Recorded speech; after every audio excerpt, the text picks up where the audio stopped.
I'm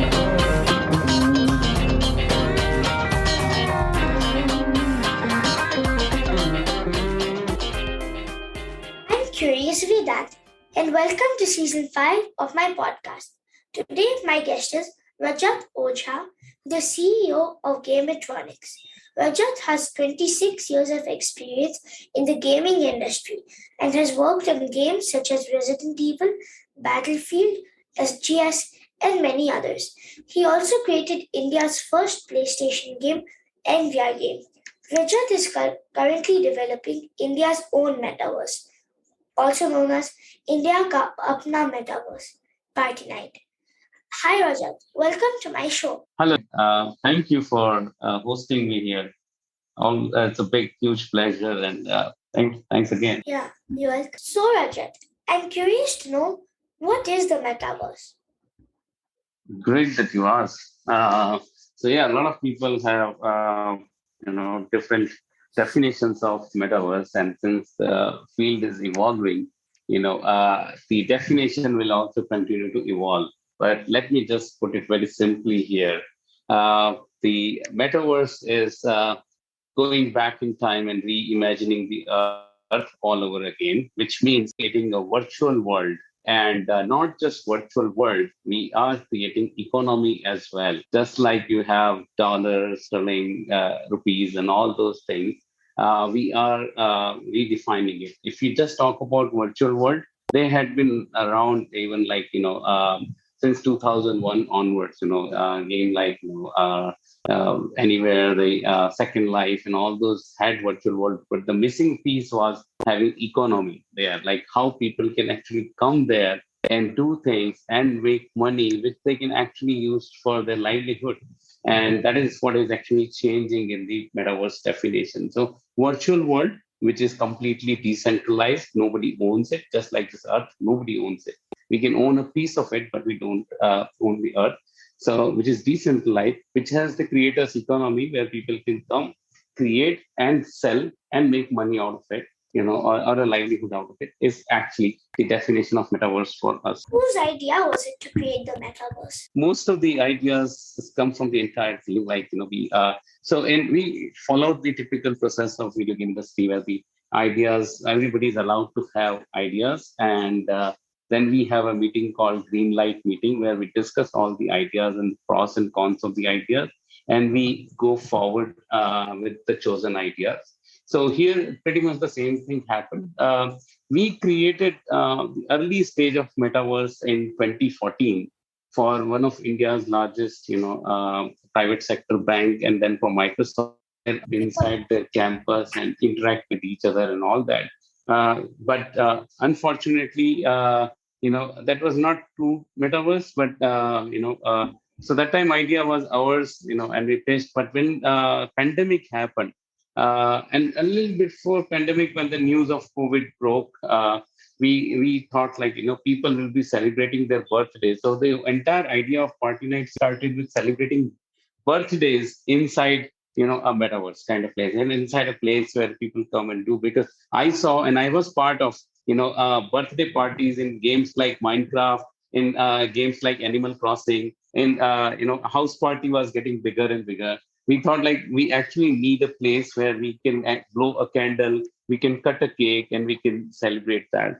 So that was the biggest work. I shared my idea with the team, and the team kind of liked it, but everybody needed more of it. So we created deeper meaning of metaverse, which means we bought the creators economy part of it.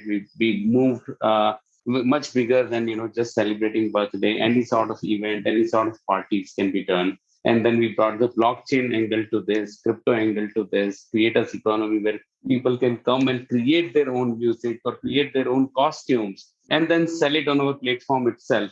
All these angles we actually discussed and elaborated, and that's how like a small little idea of cutting cake in a game-like environment was actually shaped up. The met I didn't know the metaverse is so complicated. Mm-hmm. It is. It's also so fascinating, right? It is. Absolutely, it is. Why is the metaverse such a big deal? Why is it such a big deal? It's a see. There are two ways to look at it. Why it's such a big deal? Number one is that for builders, for developers like us, it is a super big deal because we had been creating things as a video game industry people. We had been creating things which had rules and set design principles, and everybody was moving in and around it. And we were making sure that players abide by the rule. If you have to take the gun, if the gun says it has 6 bullets in it, and if enemies that far we can shoot, if not that far we cannot shoot, and all those kind of rules were there. So it was easy. It's not easy. Making games are super complicated, and defining rules are super complicated. But defining a world where there are no rules and still people come and spend time is a big, huge deal. And so for developers, going back in time, how the Earth would have happened, how the society built up, how people actually came up with ideas like currency, how people actually created families, how people actually started making each other friends, and sharing assets, all those things we had to actually go back in time and reimagine all over again. And like how it would have happened, and let's probably use the same logics, principle, understanding, philosophies, and psychology of humans, and build it in a place which doesn't have rule, but rules will be developed from here on. So this is from the deal. From the audience side, like people like you who will be my visitor or Roblox visitor, and it's such a big deal because you are living an alternate life. You can be someone in your real life, but you can be absolutely somebody else, in the that virtual world. And at the same time, you will consume all the information in both ways. Something will be like instead of drinking or like a Red Bull or Coca Cola or having something like that. We are not saying that you drink Coca Cola. When you drink it, suddenly you see bubbles all around you. So you're actually getting immersed in that. When you watch a trailer of a movie, right now you go on YouTube and watch the trailer of a movie or a game. In Metaverse, you can literally be part of that game, or you can be part of that movie. So if let's say Avengers come, you will be standing next to Thanos and you will be giving high five to Thanos, and moving around that world. And that's a big deal as an audience, as a participant of Metaverse for you, because you are not just seeing your heroes or anti-heroes. You are literally being part of their world and experiencing it.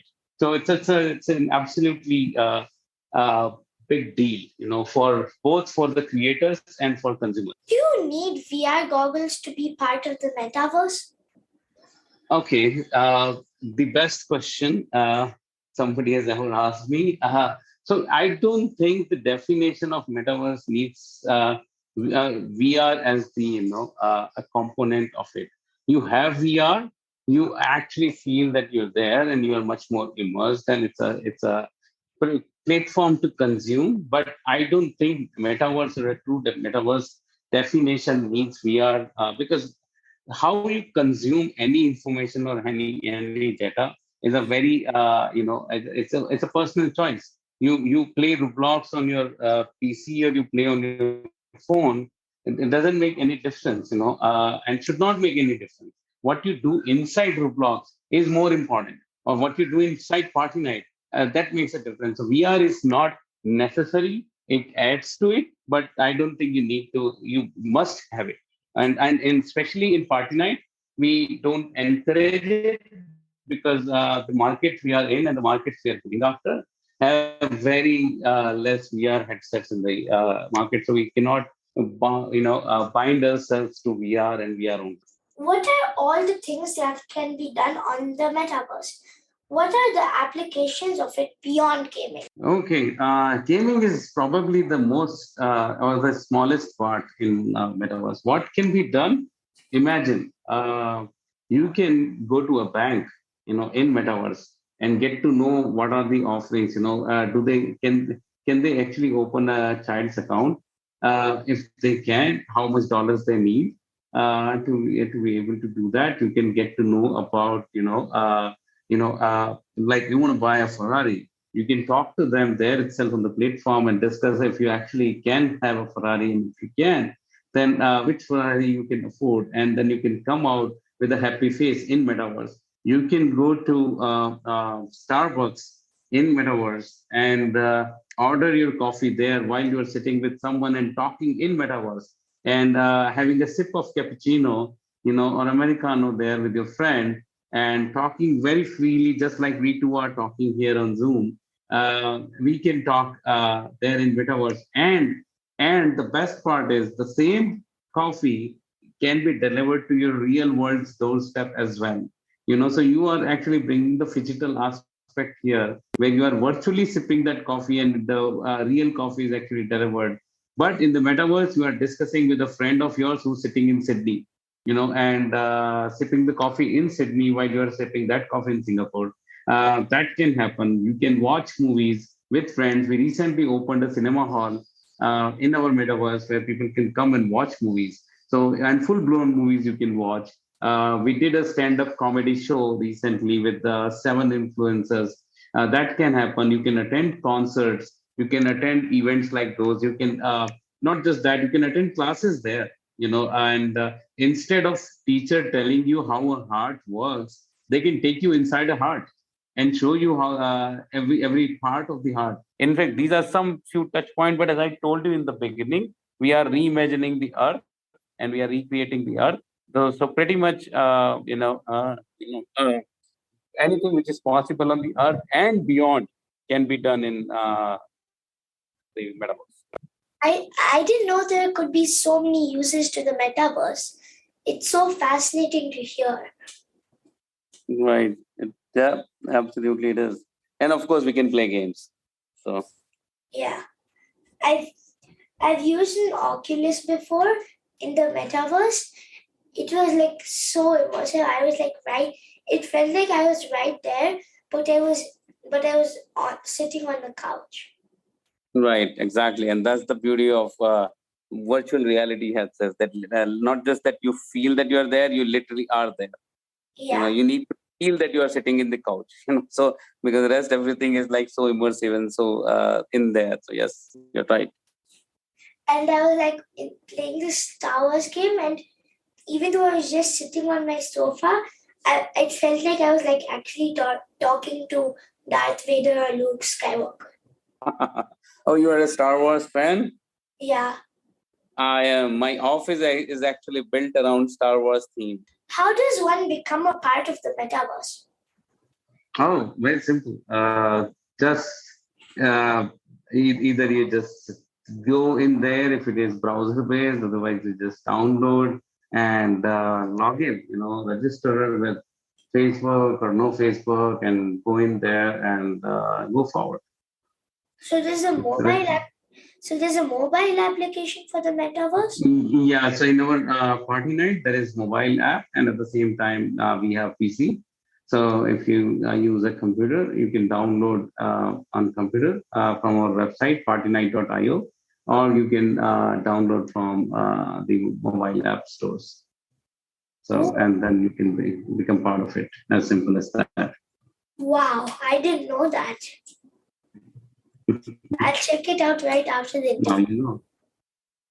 Please do, yeah. And we don't take any registration in the beginning, so people can actually enjoy and experience and understand it. Once you're through, then you register whenever you're comfortable. So there is no friction, it's a very easy thing, download and be there. It's as easy as that. Okay, I'll check it out. Mm-hmm. Sure, can you tell me more about PartyNite? Right. So PartyNite is India's very own metaverse. It is India Kalpana metaverse, and we have been working on this for last 2 years, and my entire team was working on and evolving this. We started, as I told you, we started as simple birthday parties or some sort of small parties, kind of plan to much bigger thing, which we are doing now. And we brought the entire blockchain crypto angle to this. we opened our platform to public on January 26th, which is India's Republic Day, because we wanted to send the message that that India has arrived in the Web 3.0 world. And we did a concert with India's one of the biggest pop icon, Mr. Daler Mehndi, and he's known for his moves and dancing numbers and all those kind of things. And we were surprised to see that that event was attended by 20 million people. That's a yeah, that's a humongous number. We didn't, plan for it to be this big, but it actually blew our mind, and that proved that the world is ready to experience, virtual concerts. And after that, we did a few more events, and all of those were pretty big. One of the largest success story happened when our state government and the ISRO, which is India's NASA, the Indian Space Research Organization, they reached out to us. So imagine, government usually is the last one to pick up, pick these new trends and this thing, but they realized the potential, and they came to us to host an event. So the entire event was hosted inside a spaceship, and when they launched their things and stuff, NFTs and all those things, they literally launched in a rocket.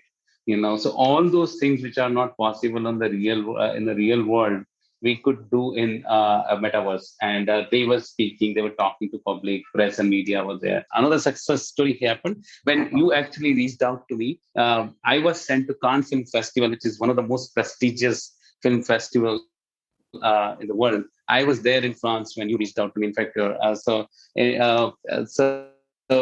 we were sent by the government, and we became probably the second company after TikTok to represent a country in a Cannes Film Festival, in the Cannes Film Festival. So we were part of the entire thing. We were talking to all the celebrities, and we met A.R. Rahman sir and Nawazuddin Siddiqui, Ricky K, two times Grammy Award winner, Oscar Award winner people. And we went a lot of people, and we signed a lot of deals over there. And they'll come on our platform. They'll do shows, concerts, films, everything. And so that again took us to new levels. Then India's largest telecom operator reached out. They opened a cinema hall in our metaverse. So Party Night is having the city, and we call that city Utopia. And Utopia is an ever evolving. People come every single day, and new land pieces and the real estate is being taken by different brands. Recently, which is the world's largest antacid brand and all that. We take it when we have acidity in our stomach. Generally, kids don't have it, so we adults all have it, and we take it. So they did a stand-up comedy show with a lot of influencers, and also it was super fun. And the good thing is that since it's ever evolving, everybody is coming with their own point of view.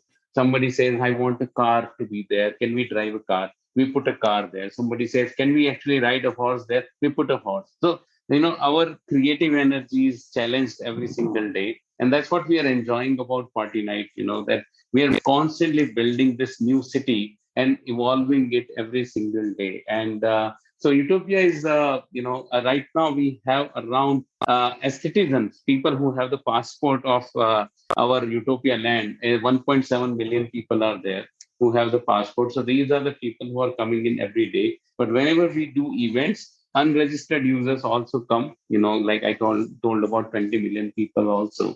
So they also come, and then we convert them also. So even number of people are also increasing. And right now we support VR, without VR, with PC and with mobile app. And yeah, so, and at this moment, we are pretty much leading the entire country in the metaverse thing. But that's not the point here. Point is to build enough examples of how metaverse can be used and put it across to people. How do you get a Utopia passport? Is it by registering? Oh, yeah, it's by registering. You register, we give you a golden passport, and that's your prize position. And you don't need to pay any money? No, you don't need to pay any money. My citizenship is free. Okay. I'll I'll do it after the interview. Please do. You created India's first PlayStation game and first VR game. That's so amazing. Right. Can you tell me more about these? Yeah. So we back in 2009, I thought like, India had just been chasing the rest of the world and trying to be, there and failing at it. So we decided to, take the charge and because we had some game freaks in our company back in those days. Gaming was not a big thing in India. So but I still created a team of people, and we built a car destruction derby game, not a racing game per se, because I'm a big car freak. I love cars.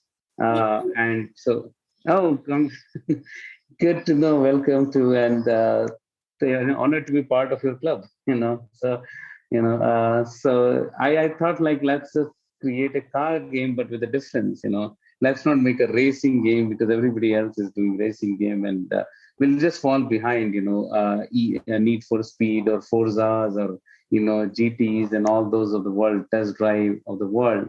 So let's do something different. So we created a story-based destruction derby game called SNS, and that was a great learning. In that game, we created 43 badass cars, with all kind of weapons and all kind of thing, and you are left in a different kind of arena and you fight the other cars. And the objective was to destroy the other cars. You go solo, you go with your friends, and then so what happened is absolutely the history, because that was India's first PlayStation game, but not just first PlayStation game and not just the first team which we could assemble to create. That game turned out to be world's top 10 game on PlayStation 5 in the racing category, in the car category.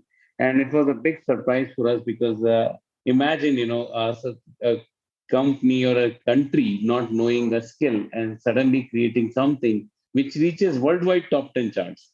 So that was kind of, a very boosting thing for us. So we clocked the huge numbers and we became worldwide top 10 charts, and we remained on the chart for a month.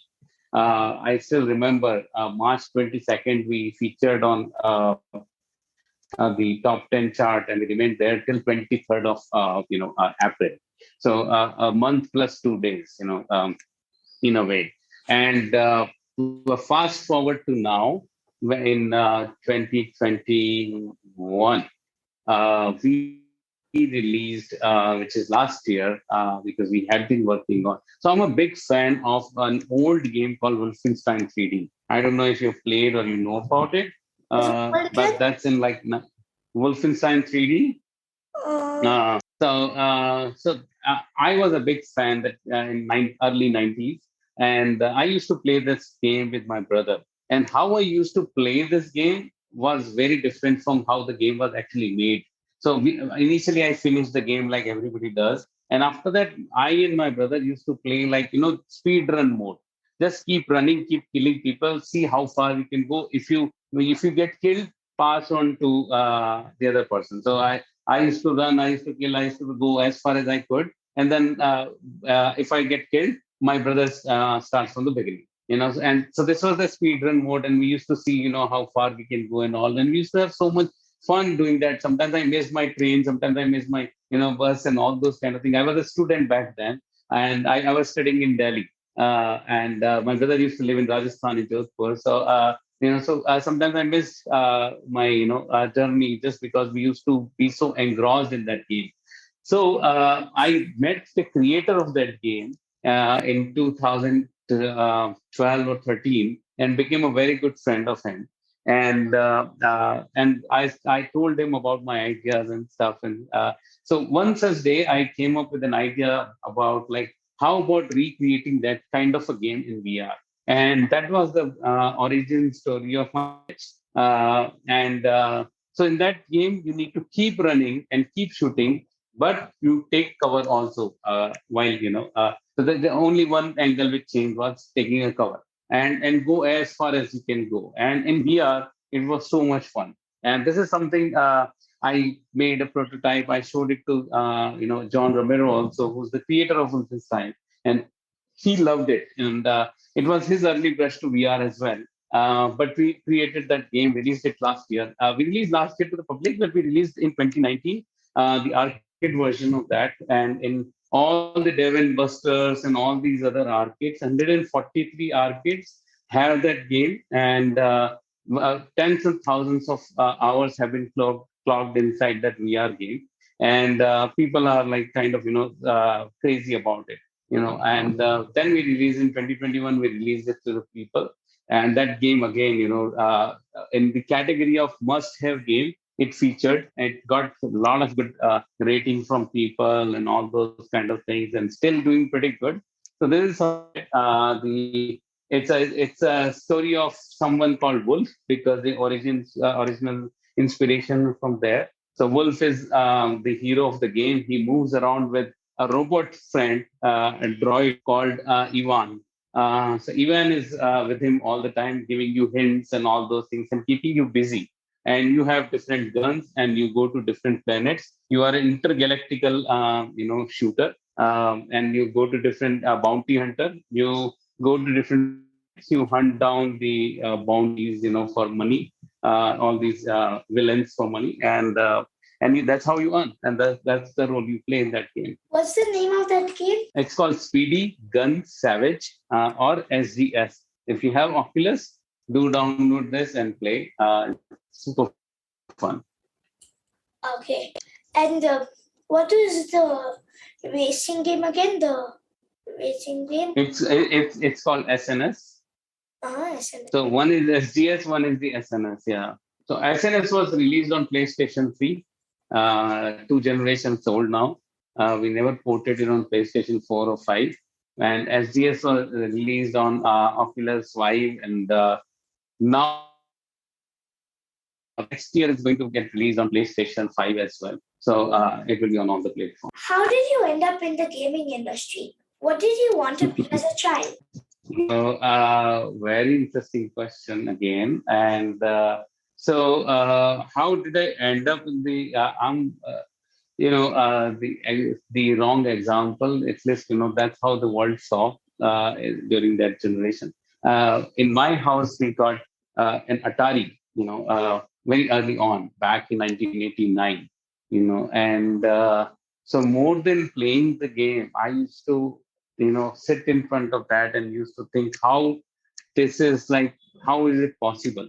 Because we used to watch TV, and it was like, whatever they are showing, we are watching it. We had no control over it. Not even, we could not even change the channel like we can do now.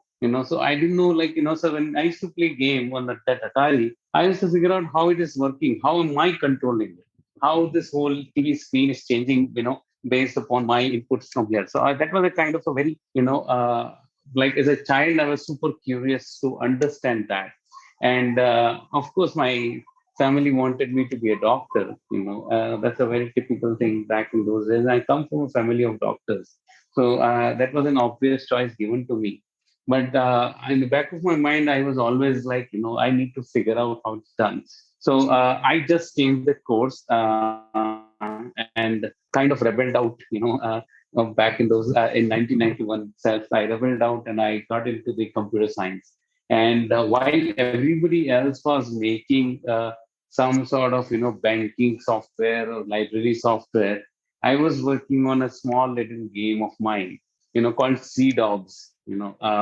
In which my inspiration was again a game called Doom, which was created by the same person, John Romero, who created Wolfenstein 3D. And Doom was kind of a path-defining moment for me. When it came, I knew that this is what I'm going to do for my living.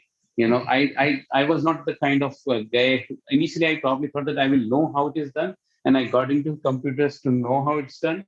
But when Doom happened, I figured out that that's what I'm gonna do in my life, And I was like about like 21, 22 years old back then. Like, no, not sorry, I was 18 years old, And I was like very clear that this is my way forward. And I started to create Doom, but of course, Doom is created with a lot of money and people who knew the entire art and everything, and I didn't know much. And I was the only guy in the college who was fascinated by video games. So I took it up as a solo project. I did it on my own. I created whatever art I could create and everything. And my college project was my project was this game, Sea Dogs, which I submitted, and then I actually released it on a free network also. Like we have now, back in those days, there was no internet as well, but colleges used to have something called EARNet. So I released it on EARNet, which is Education Research Network. I released it on that. Surprisingly, 70,000 people downloaded across the world. And I got a lot of mails and everything from those people saying that this is brilliant and all. And I was like, why are they even calling it brilliant? Because it's not Doom. It's not even close to Doom, what I actually created. What I initially imagined. It was just an okay thing. But I got like, but rest of the world knew that, you have to start somewhere. And I got my first break in the video game industry after that. And then there was no looking back.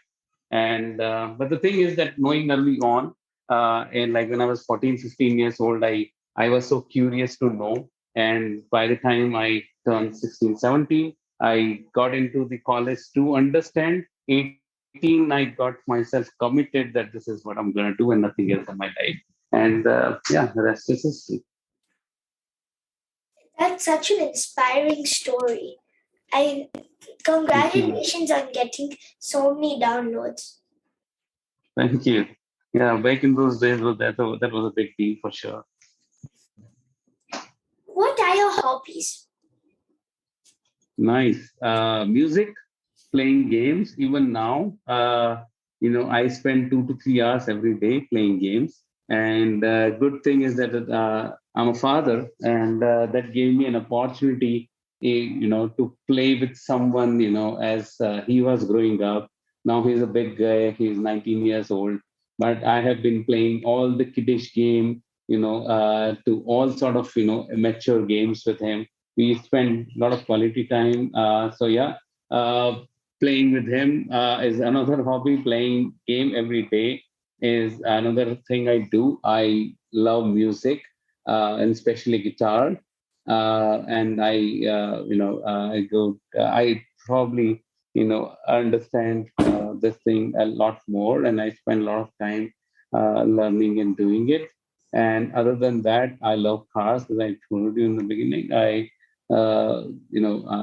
responsible driving, but at the same time, I'm an kind of, a racer, and I have cloud speeds and stuff and all that.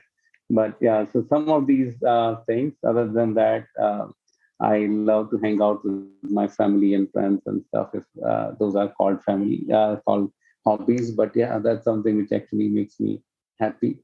So I would call it a hobby. Traveling is another. I've traveled pretty much half the earth. I've been to 83 countries so far, and when I travel, I don't travel to the, not necessarily I travel to the charted places and stuff. Like, if I'm in Paris, of course I'll see Eiffel Tower, but I'll not be fascinated and, spend a lot of time around it. I'll definitely try to understand and stuff. But usually what I prefer to do is like go in the streets of Paris, talk to the locals, spend some time with them. I have another hobby, but unfortunately, that doesn't work in India.